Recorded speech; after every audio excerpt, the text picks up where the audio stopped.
میں تمام عالم اسلام کو حج کی اور عید الاضحیٰ کی مبارکباد دیتا ہوں، اور خاص طور پر ان پاکستانیوں کو، مسائل زدہ پاکستانیوں کو بھی عید الاضحیٰ کی مبارک ہو، اور خدا سے دعا گو ہوں کہ اللہ تعالیٰ اس مبارک دن کے صدقے اس ملک میں سے افراتفری، لاقانونیت، فسطائیت اور بے روزگاری، مہنگائی، لوڈ شیڈنگ اور لوگوں کے ساتھ ظلم و ستم اور لوگوں کو جو بے گناہ اٹھایا جا رہا ہے، اللہ تعالیٰ اس میں مدد فرما اور پاکستان کو ان بحرانوں سے نجات دلا۔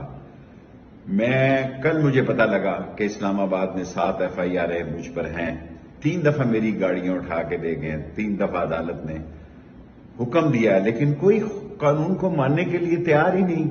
عدلیہ کا مذاق اڑ رہا ہے، تضحیک ہو رہی ہے اور نازیبا زبان عدلیہ کے خلاف استعمال ہو رہی ہے۔ میں آسمان کی طرف ہی دیکھ رہا ہوں کہ اللہ، یہ ملک اسلام کے لیے، کالا کالا رسول اللہ کے لیے بنا تھا، اس کی مدد فرما اور ان چوروں، ڈاکوؤں، لٹیروں، کرپٹ، ڈس آنسٹ لوگوں سے نجات دلا۔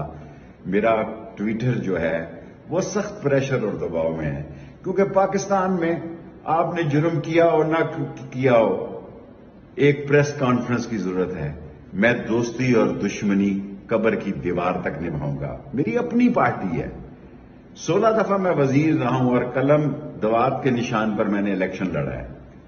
میں نہ کسی کی سیاست کے ساتھ ہوں، نہ کسی کی سیاست پہ بوجھ ہوں، لیکن امتحان کے وقت میں نسلی اور اصلی ہوں، اور میں امتحان کے وقت دوست کو چھوڑنا ایک بے ضمیر انسان کا فعل سمجھتا ہوں۔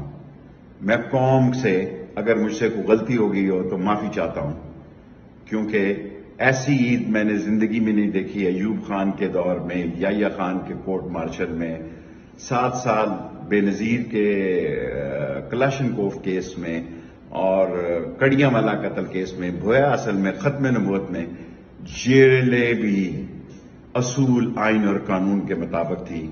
اس ملک میں فسطائیت بنا دی گئی ہے، اس ملک میں چنگیزیت بنا دی گئی ہے، اس ملک میں غریب کا جینا مشکل ہو گیا ہے۔ میں اللہ سے مدد کا مانگتا ہوں، اللہ ایسے حاکموں سے نجات دلا جنہوں نے اس ملک کو اپنی ذات اور اپنے مفاد کے لیے بحران میں ڈال دیا ہے اور ساری قوم کو عذاب میں ڈال دیا ہے۔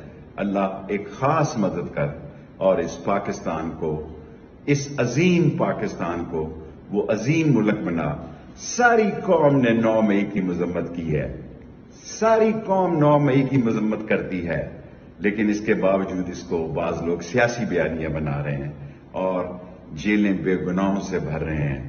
اللہ تعالیٰ مدد کر، اللہ تعالیٰ خصوصی مدد فرما اس پاکستان کی، اور پاکستان کو اس بحران سے نجات دلا تاکہ یہ ملک ترقی کر سکے، پھل پھول سکے اور غریب سانس لے سکے۔ غریب کے بچے ایک وقت کی روٹی سے محتاج ہیں۔ اللہ تعالیٰ ہماری مدد فرما اور ہمارے مسئلے آسان فرما۔ پاکستان زندہ باد۔